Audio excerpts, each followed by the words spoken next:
Boa noite. Tudo bem? Posso contar uma história? Pode?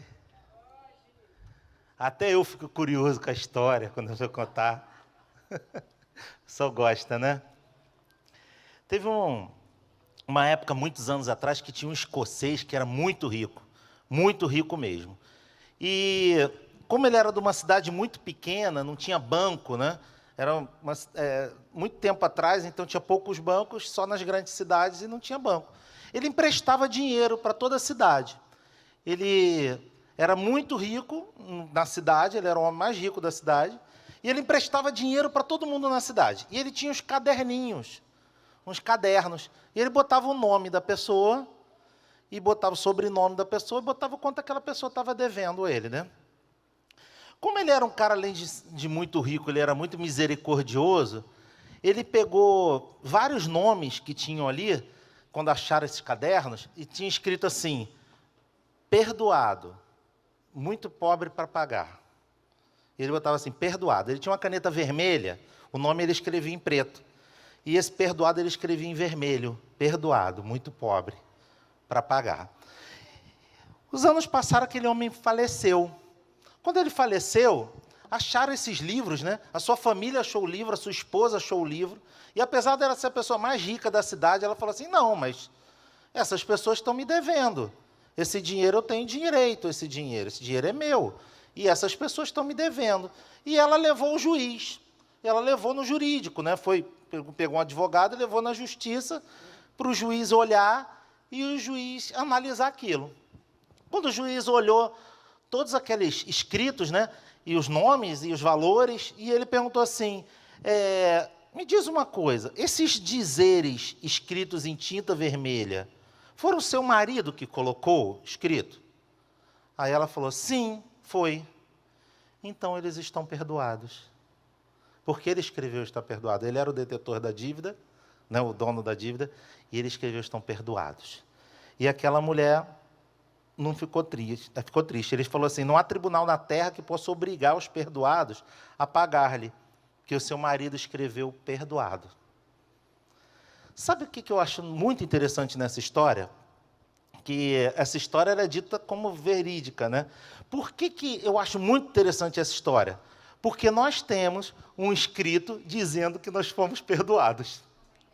Nós temos um escrito que não é de um homem muito rico, mas é de Deus. É de Deus, o Criador de todas as coisas, escrito que nós somos perdoados. Mas tantas vezes eu me deparo com algumas culpas dentro de mim. Verdade ou mentira que eu estou falando? Só sou eu? Algumas coisas que eu me sinto... Será que eu me sinto perdoado realmente? Será que eu sou perdoado realmente? Né? E tem alguns versículos que dizem assim, ó, lá em Atos 3,19, se puderem botar ali, a versão da Bíblia que eu normalmente é aquela revista e atualizada, né? Atos 3,19 diz assim, ó, arrependei-vos, pois, e convertei de forma que seus pecados sejam apagados, para que tempo de refrigério possa vir na presença do Senhor.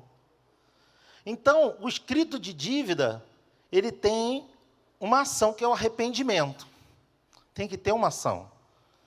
Lá em Colossenses 1, 13 e 14, ele diz assim, ó, ele nos libertou do poder das trevas e nos transportou para o reino do Filho do seu amor, no qual temos a redenção pelo seu sangue, a remissão de pecados. Isso aqui não foi um holandês muito rico que escreveu. Está escrito em vermelho aqui, ó, no meu caderninho aqui, ó. Foi ele que escreveu. 1 João 1,9 está escrito assim, ó, se confessarmos os nossos pecados, ele é fiel e justo para nos perdoar os pecados e nos purificar de toda injustiça. Ele nos perdoou. Eu lembro daquela mulher que foi pega em adultério e chegou na presença de Jesus, e falaram, vamos apedrejá-la, tem que apedrejar. O que você vai fazer? Jesus olhou para aquela mulher e, pela lei, ela teria que ser apedrejada, pela lei, era a lei da época. Eu sei que é esdrúxulo, né? É ridículo em relação a gente hoje pensar que alguém pode ser morto, a pedrada na rua, né? Mas era a lei da época. Jesus começou a escrever alguma coisa no chão. Eu já me indaguei muito o que Jesus escreve ali no chão. Eu creio que ele estava escrevendo os pecados daqueles que estavam ali em volta, né? Então, se ela foi pega em adultério, ele devia estar escrevendo ali ladrão, corrupto, mentiroso. Estava escrevendo coisas. E as pessoas que estavam lendo ficaram já impactadas. Ele falou, aquele que não tem pecado, atire a primeira pedra. Ninguém atirou pedra nenhuma. E ele perguntou, onde estão aqueles que te acusam? Aí ela falou, foram embora. Aí ele falou, eu também não te acuso. Você está perdoada. Vai, não peques mais. Então, o perdão, ele tem uma ação de confissão, de arrependimento e de mudança. Porque muita gente, é muito fácil a gente falar de perdão e a gente entender o perdão. Muitas vezes temos dúvidas no nosso coração sobre o perdão, mas o perdão, ele tem uma ação de quem perdoa e tem uma ação de quem é perdoado. Ele não é uma ação só de quem perdoa. Porque para você se manter perdoado, você tem que ter uma mudança. Não é? Quando a gente pensa num filho, você fala com o filho uma coisa e você perdoa. Você fala com o filho a segunda vez e você perdoa. Na terceira vez você já pensa num castigo, não é isso? Você fala assim, olha, você vai ter que mudar isso. E aí você começa a criar o seu filho de uma maneira que ele mude. Se ele não mudar, ele mesmo vai ser ruim para ele. Não é assim? Com a criança? E conosco é a mesma coisa. Deus está nos perdoando e está esperando nossa mudança. Nós estamos nas causas impossíveis, mas eu quero falar sobre cura. A cura que traz paz. O título que me deram é esse, né? Eu tenho que ficar dentro do título, porque tem que encaixar o título na campanha. Mas tu sabe que foi maravilhoso isso hoje? Porque eu encontrei com uma pessoa no domingo, uma pastora, conhecida amiga minha, e ela falou uma coisa que eu achei muito interessante. A gente ficou lá conversando, né? A gente estava lá no centro da cidade junto. Aí a gente ficou conversando. Ela falou assim, pastor, sabe o que eu sinto hoje? Muita falta. Eu ouço muita palavra na internet, ouço palavra na minha igreja, né? Não sei como é que é lá na sua, mas eu ouço que as pessoas falam um pouco de pecado e arrependimento. As pessoas falam muito de prosperidade, de crescer, de ser abençoado. Eu quero crescer, eu quero ser abençoado. Mas nós precisamos ter uma transformação. Aí eu falei para ela assim, não, querida, eu acho que a gente tem que falar desse assunto sim. Se a gente fala pouco, a gente tem que falar mais. Então, eu fiz assim uma lista, porque tem um processo. Isso aqui é um testamento. Tem um Velho Testamento e tem um Novo Testamento. Um testamento, para ele ter valor, para ele começar o processo de herança de um testamento, ele tem um processo. Eu não sou advogado, mas tem um processo. Tem um processo de inventário. Não é isso? E tem uma pessoa morrer, primeiro começa tudo, start alguma pessoa morrendo, e essa pessoa morre e tem os seus herdeiros. Jesus, ele morreu e deixou para nós um testamento que tem uma herança, que tem uma bênção, que tem uma herança, que tem um modo de viver, que tem um modo de viver em abundância. Só que existe um processo dentro desse testamento.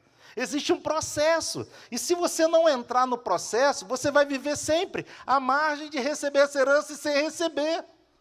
Eu conheço pessoas que estão há anos esperando uma herança, e o inventário não sai, porque tem um irmão, tem um primo que tem direito, tem um irmão que não sei o quê, aí não anda, o negócio não anda, porque as pessoas não estão dispostas a pagar o preço do processo, as pessoas não estão dispostas a ter paz no processo, a investir às vezes dinheiro, porque tem que botar dinheiro. Né? Às vezes é triste quando um casal morre e deixa seus filhos, os filhos, às vezes crianças, não têm nem dinheiro para poder ter acesso a esses bens. Não sei se você já ouviu isso. E para a gente ter acesso ao que Deus quer para nós temos que entrar nesse processo. E nesse processo eu fiz uma lista. A primeira coisa desse processo é uma conversão. A conversão é o start desse processo, porque ele já morreu na cruz e ele já deixou o testamento. Então, conversão.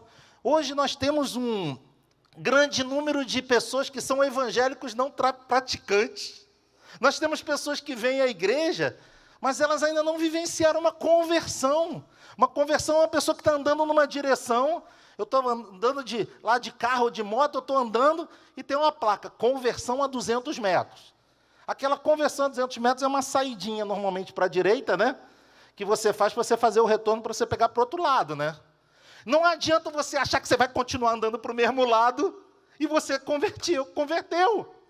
A conversão, ela exige que você ande em outra direção.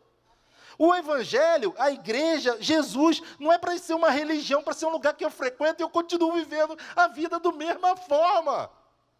Isso está errado, você está deixando de receber essa herança maravilhosa de Deus.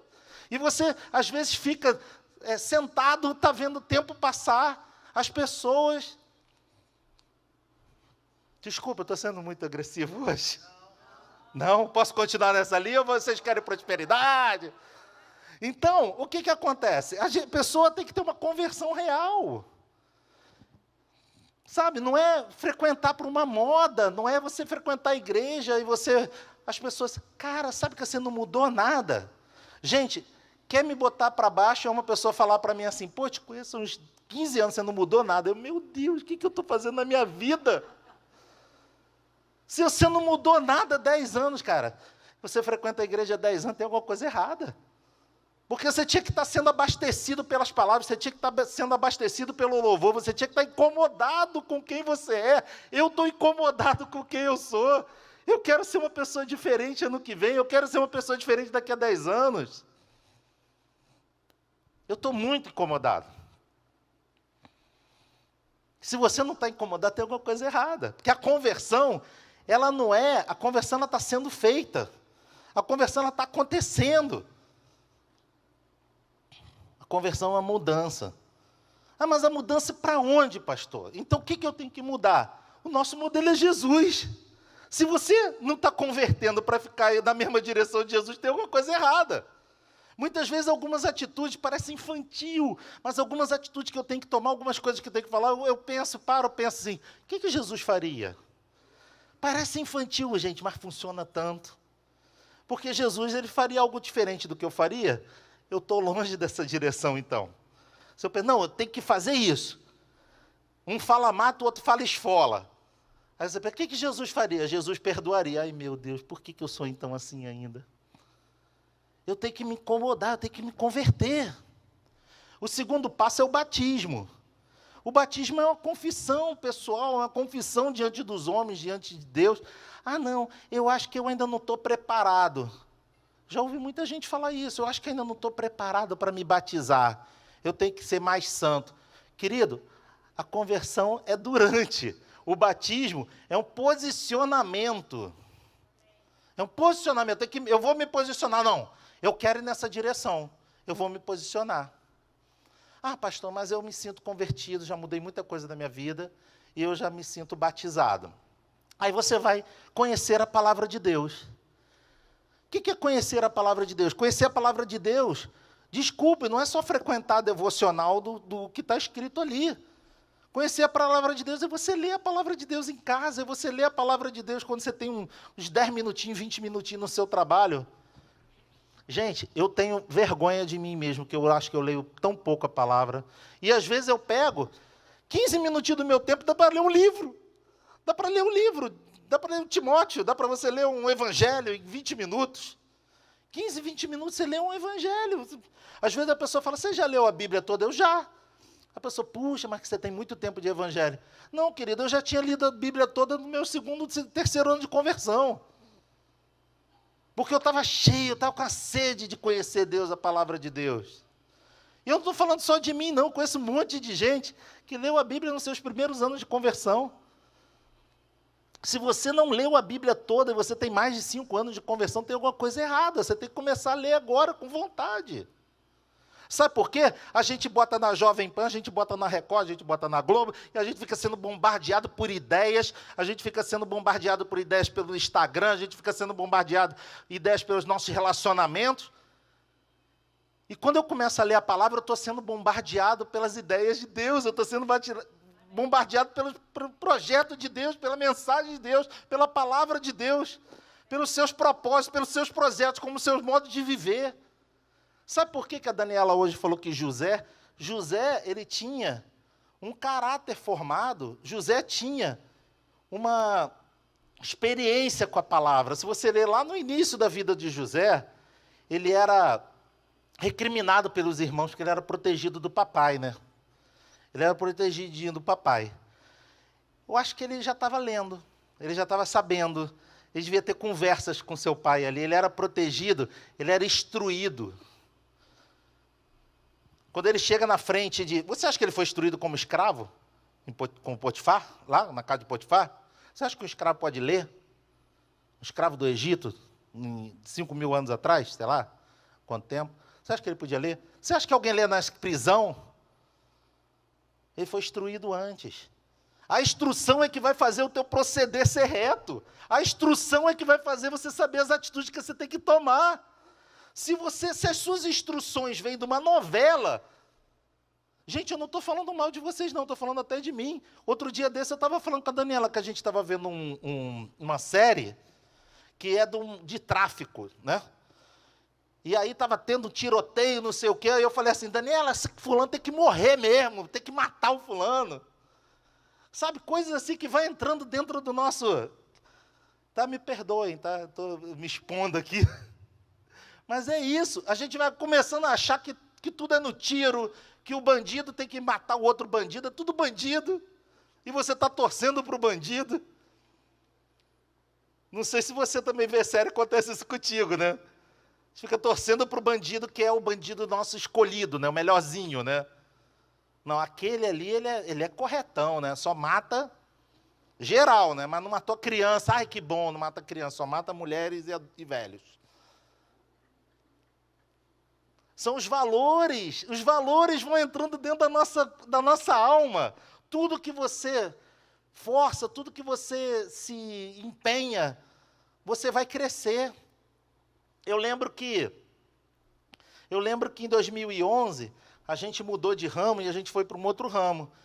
Eu lembro que em um ano, eu aprendi tudo desse ramo. Tudo que tinha no YouTube eu ouvia. Tudo que pessoas que trabalhavam nesse ramo falavam, eu queria estar lá, queria estar junto. Ah, vai ter um encontro, não sei o quê. Onde é que é o encontro? Lá no Rio Grande do Sul. Pegava um avião e ia sozinho lá para o Rio Grande do Sul. Participava do encontro. Doideira, né? Às vezes nem estava com dinheiro para pagar aquela passagem, pagava a passagem, ficava num hotel baratinho, ia lá só para estar junto do meio. Umas feiras, né? Porque eu queria entender aquilo, eu queria conhecer aquilo. Eu queria ser um especialista naquilo. Sabe o que acontece? O servo de Deus, a serva de Deus, a gente tem que ser especialista para quando uma pessoa falar para a gente assim, não, porque isso, você saber a palavra é você poder questionar uma pessoa com a palavra. Mas está escrito. Satanás veio para tentar Jesus e Jesus respondeu todas as vezes com a palavra. A nossa defesa é a palavra. No quarto é conhecer o Espírito Santo. Olha que interessante, eu botei conhecer o Espírito Santo depois de conhecer a palavra. Mas o que vai acontecer é que conforme você for lendo a palavra, você vai conhecendo o Espírito Santo. Porque ele vai te mostrando coisas na palavra que você não conhece. E você vai entendendo que ele é vivo. Que é viva, a palavra é viva. Por que ele é viva? Não tem como não ser viva um livro que foi escrito. Começou a ser escrito há 7.000 anos, gente. E você lê um Gênesis fala contigo para a atualidade hoje. Isso é muito atípico, isso é sobrenatural. Conhecer o Espírito Santo. Conhecer o Espírito Santo, ter intimidade com o Espírito Santo. Orar, falar com ele, conversar com ele. Eu conheço tantas crianças que têm amigos imaginários, né? E falam com os amigos imaginários, né? O Espírito Santo, ele é real. Ele não é visível, mas é real. Ele é um amigo que você tem que ter. E você falar com ele. E você colocar as suas incertezas, os seus desgostos, seus pesos. Às vezes, as pessoas até casadas, né? Às vezes, eu e a Daniela, a gente aconselhou muito casamento. Tinha uma época que eu lembro que eu atendi um casal que o cara falou assim, mas pastor, deixa eu falar uma coisa. Eu adoro o meu trabalho. Porque quando eu chego em casa é só problemas. Chega em casa é confusão, é fofoca de família, é problema financeiro, é confusão. Eu não sei, eu tenho que ficar ouvindo ela falar 2, 3 horas depois de um dia todo de trabalho. O que eu faço? Eu chego no trabalho, eu fico no trabalho mais 1 hora, 2 horas. Meu patrão adora. Porque eu não quero ir para casa. Sabe o que é isso? Não estou falando que ele está certo, não. Mas a mulher, ela não tem um amigo, que é o Espírito Santo. Ela fica esperando ele para descarregar todas as coisas nele. A gente precisa ter esse amigo. Isso é individual. O quarto é abandonar os pecados.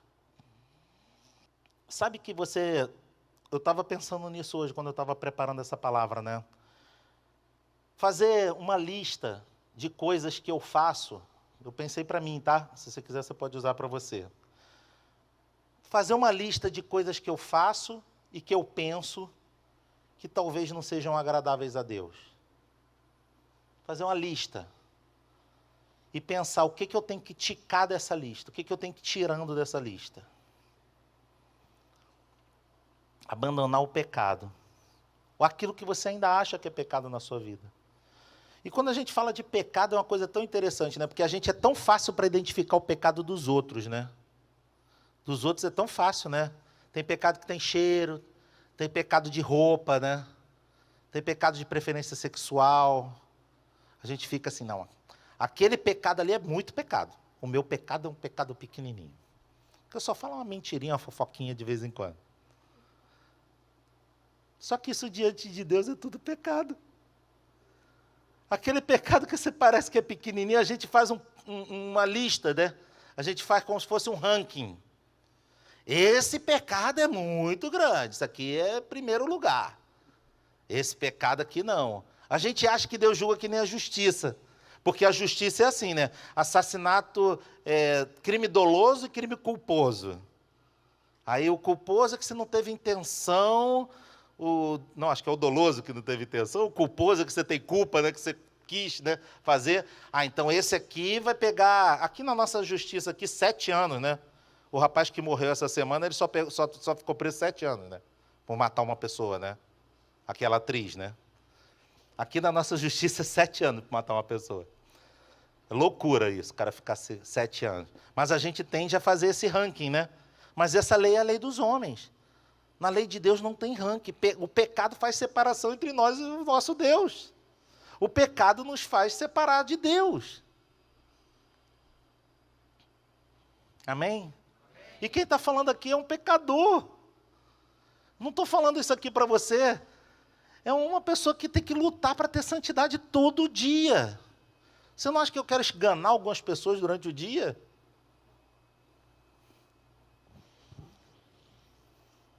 Depois é resistir à carne. Resistir. Aí eu fiz subtítulo: a carne, que é o interno, o mundo, que é o externo, e a Satanás e seus demônios, que é o externo espiritual. Se você não tiver passado por todos os outros, você não conhecer a palavra, se você não tiver intimidade com o Espírito Santo, quando chegar nessa parte aqui, tu já está derrotado, querido. E sabe qual é a pior derrota? A pior derrota é a pessoa que frequenta a igreja, ouve a palavra, frequenta tudo isso e que não está nem aí para essas coisas. Porque aí é mesmo, é aquela... Quem já viu o filme do Matrix? Tem a pílula azul e a pílula vermelha, né? É o cara que tomou a pílula azul. A pílula azul é: me deixa aqui enganado, que é bom. Me deixa aqui enganado, me deixa aqui quietinho, não mexe comigo não. As nossas práticas, talvez o nosso cônjuge não vê, talvez o nosso amigo não vê, talvez o pastor não veja, mas Deus está vendo tudo que a gente faz, o que a gente pensa. Isso é desesperador, porque a gente tem que pedir a misericórdia de Deus todo dia. E o 6º, andar em santidade e obediência a Deus. Agora, onde é que está a cura? Aonde está a cura nessa história?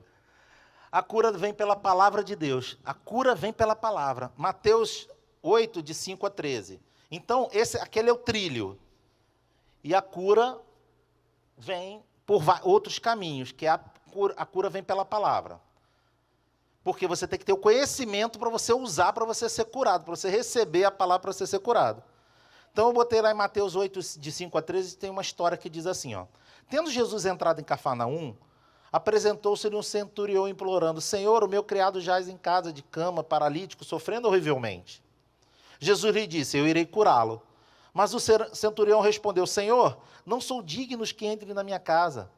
Apenas manda uma palavra e o meu rapaz será curado. Pois também eu sou homem sujeito à autoridade, tenho soldados às minhas ordens, e digo a este vai, e ele vai. E ao outro vem, ele vem. E ao meu servo faz isto, e ele o faz.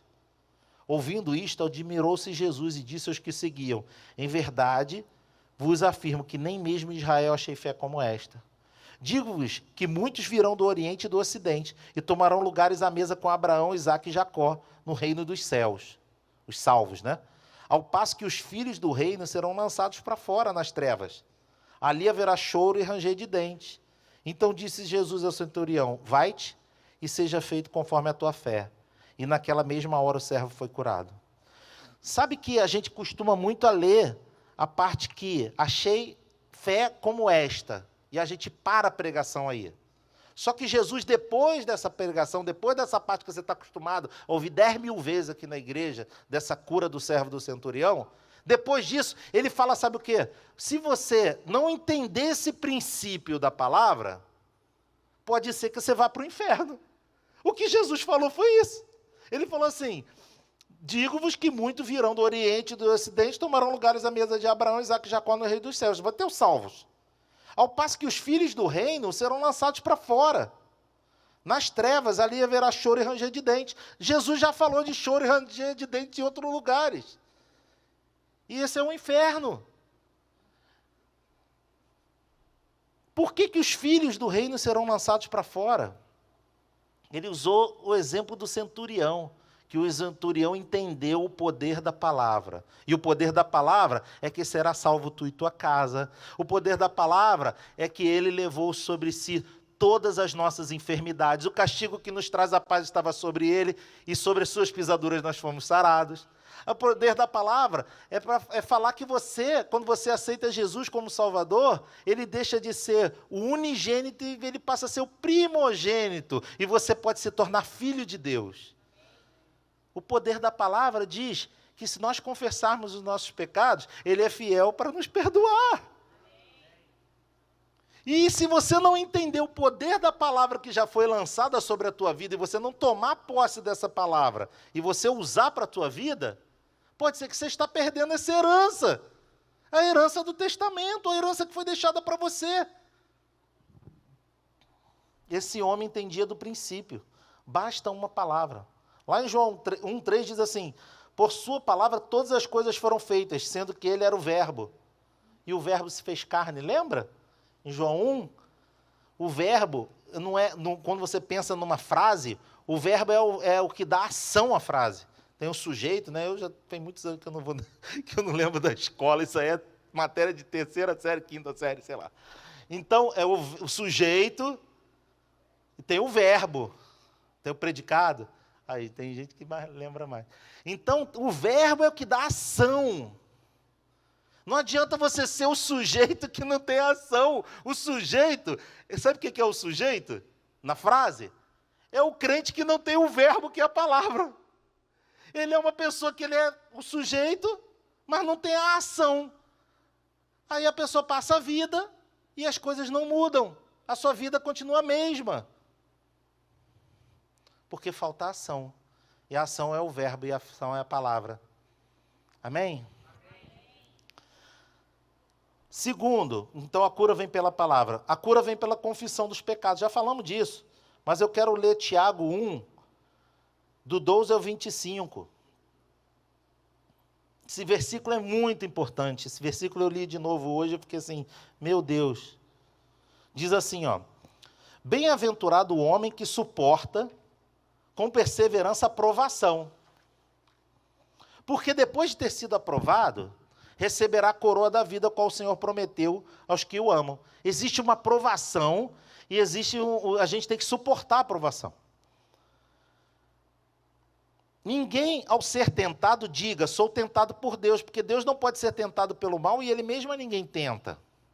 Ao contrário, cada um é tentado pela sua própria cobiça, quando esta o atrai e o seduz.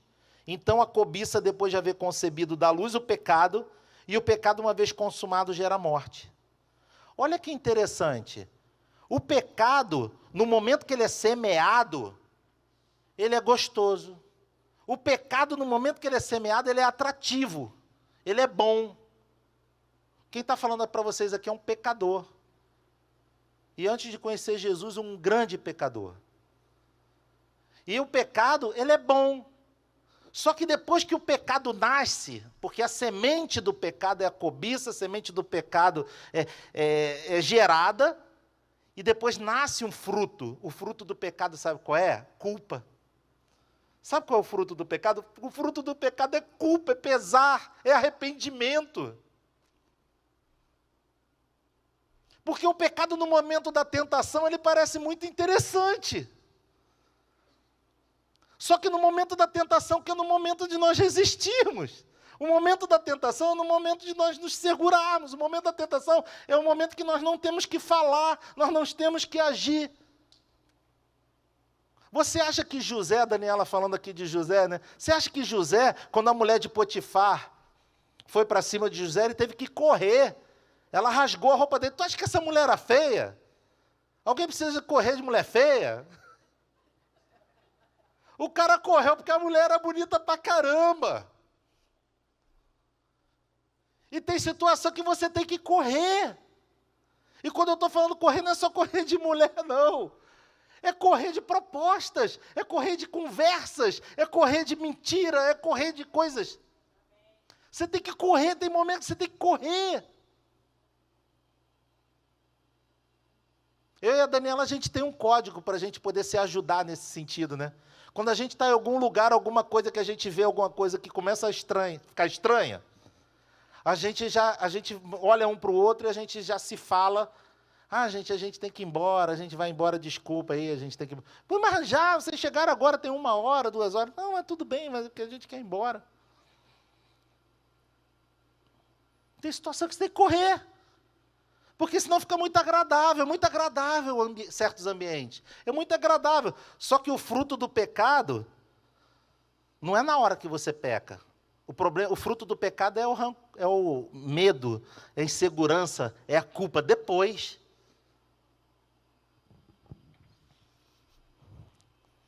Desculpe se você veio aqui hoje receber uma palavra de prosperidade, alegria, felicidade. Mas eu acho que Deus está falando isso aqui para mim, está falando isso aqui para vocês, para nós crescermos. Nós crescermos em Deus. Deus está esperando filhos maduros. E sabe onde é que você é cristão? Você não é cristão dentro da igreja, você é cristão lá fora. Você é cristão quando lá fora olharem para o que você fala e falar, olha, isso é diferente. Por que tu acha que José foi colocado para comandar a prisão? A prisão devia estar cheia de gente presa. Devia estar cheia de bandidos, cheia de pessoas que foram presas ali, vários motivos. Aí o carcereiro fala assim, cara, esse cara é diferente, eu vou botar esse cara para gerenciar esse negócio aqui. Sabe quando é que você vê que você está no caminho certo? Quando você incomoda. Quando você incomoda lá no seu trabalho, quando você incomoda aonde você anda. Quando as pessoas olham para você e falam assim, você é diferente. E quando eu falo diferente, não é mulher deixar de raspar sovaco, nem usar saião, não é essas coisas não. É ser diferente nas suas atitudes. As pessoas olham para você e falam assim, tem algo diferente. Isso para mim é um elogio de um cristão. Quando a pessoa fala para mim assim, tem algo diferente em você. Um cliente que não sabe que eu sou cristão, uma pessoa de fora, na academia, alguma coisa. O que é isso que você está falando? Puxa, isso é diferente, né? Penso assim, se ele soubesse que, graças a Deus, é que Deus tem misericórdia da minha vida. Quando eu falo de pecado, algumas pessoas começam a pensar dos outros, né? Eu falei aqui, né? Mas o nosso crivo, sabe o que Deus tem falado comigo? Eu acho que eu já falei isso aqui no púlpito, né? O nosso crivo para pecado tem que ser assim. Na minha vida, é na minha vida. Então eu tenho que botar o crivo lá em cima, falar assim, eu não quero falar um palavrãozinho, eu não quero falar uma mentira, eu não quero ter um pensamento ruim sobre as pessoas, eu quero sempre achar o bom da pessoa. Eu jogo lá em cima, assim. E sabe como é que é o meu crivo para as outras pessoas? Na roupa que a pessoa quer vestir, a pessoa sai com outras pessoas, fuma maconha, não tem problema, eu tenho que amar essa pessoa, o crivo para ela, da minha parte, tem que ser aqui, ó. Tem que me relacionar com essas pessoas? Tenho. Estou falando que eu vou seguir elas, nem vou compactuar com o pecado. Estou falando que eu vou incentivar a pecar, nem que eu vou pecar. Eu estou falando a me relacionar. Mas sabe o que eu acho que acontece, às vezes, dentro da igreja? O nosso crivo é assim para os outros. Não, eu só quero sair com essa pessoa porque aquele cara ali, não, eu só saio com crente, só com casal crente. Tem pessoas que falam isso para mim. Pô, tu saiu com um casal lá, aquele pessoal não é crente, não. Não é não, graças a Deus. São meus amigos, tenho falado do evangelho para eles. Então, o meu crivo tem que ser aqui em cima para mim, para os outros tem que ser aqui. E o problema é que a gente, às vezes, fica olhando para os outros e fazendo um papel de juiz, que não é um papel nosso.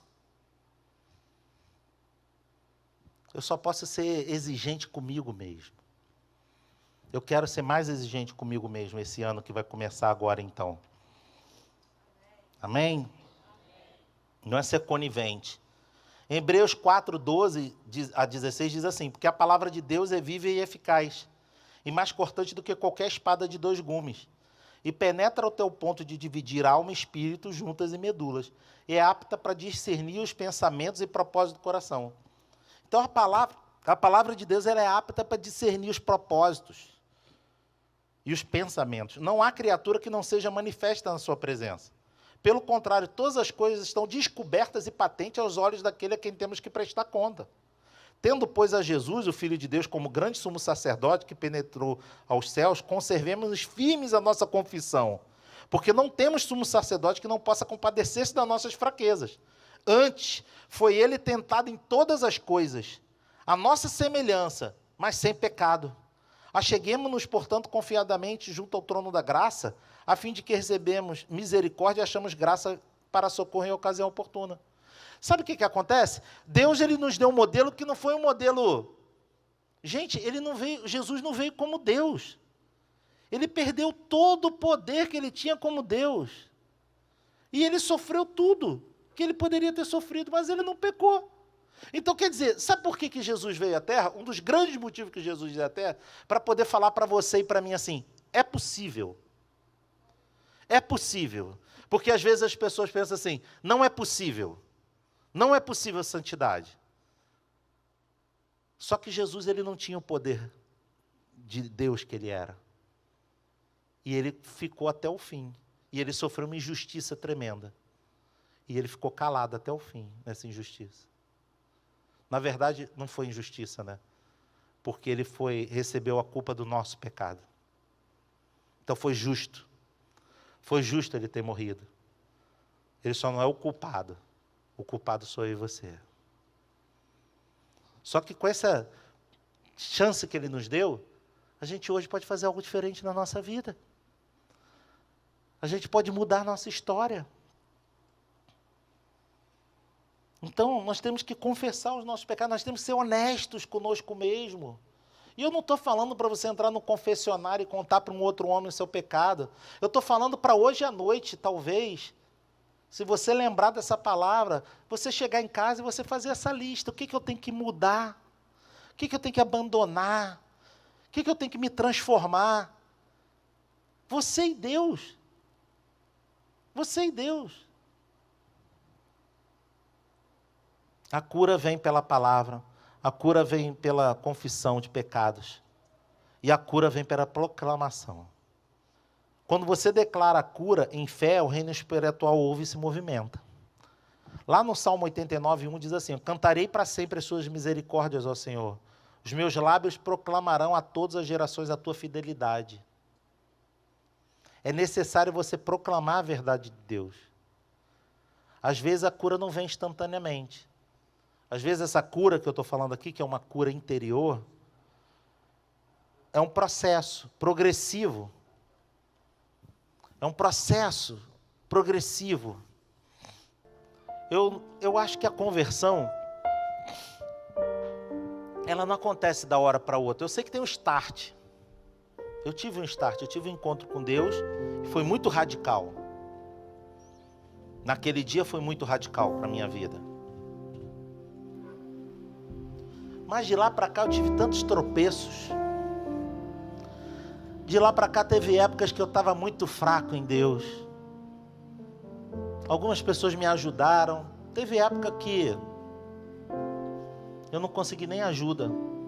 Eu entrava na igreja, sentava e ia embora da igreja. Se me perguntassem 10 minutos quando eu saía do culto a palavra, eu não lembrava. 10 minutinhos falava, o pastor falou sobre o quê?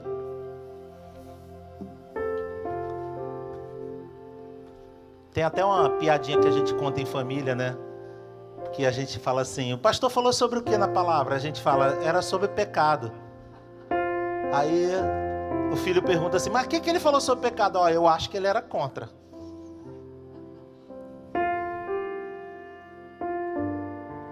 Sabe o que acontece, gente?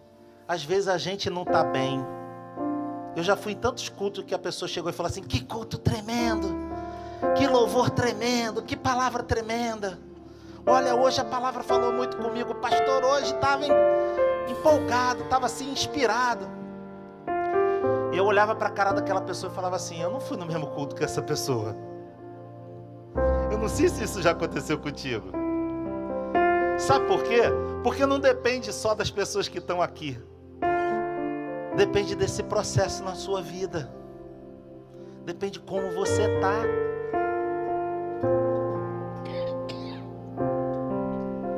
E esse processo, ele não vai acabar nunca na minha vida. Só que tem épocas que ele fica mais lento, tem épocas que ele fica mais acelerado. A gente está chegando num tempo, querido, que agora você vai ter que acelerar, porque a reta final já está na ponta. A reta final já está dando para ser vista. Agora você tem que acelerar. Aquele tempo que você perdia com coisas banais, você deixava de buscar o Senhor, tem que acabar na sua vida.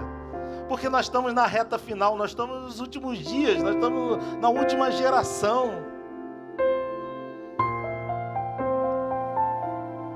Eu não estou falando para você deixar de se divertir, não estou falando para você deixar de trabalhar. Eu estou falando para você que enquanto a tua vida vai andando, você vai mudando. Enquanto a tua vida vai andando, você vai crescendo na palavra. Você vai crescendo na intimidade com Deus. Você vai crescendo na sua vida espiritual. Você vai tirando os pecados. Você vai se descolando dos pecados. E você vai colocando alarmes. Coloca alarmes na sua vida quando você vê que você vai se colocar numa posição que vai te tentar. Não se coloca nessa posição, querido. Não se coloca nessa posição. Chegou um tempo de crescer em Deus. E crescer em Deus, que eu estou falando, não é você arrumar mais ativismo dentro da igreja, não. Eu estou falando crescer em Deus, é você crescer dentro da sua casa, é você crescer com as suas atitudes, é você crescer no que você fala, no que você faz.